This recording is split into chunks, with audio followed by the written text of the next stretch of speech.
বাঙালিদের পুজো মানে ঘরে ফেরার টান। আর আমাদের মতো কিছু শিকড় ছাড়া মানুষ আছে যাদের ঘরে ফেরা মানেই পুজো।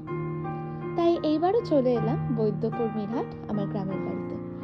এটা হলো মিরহাটের ছোট পুজো বাড়ি। হাজারটা প্যান্ডেল দেখলেও কিন্তু বাড়ির পুজোই থাকে।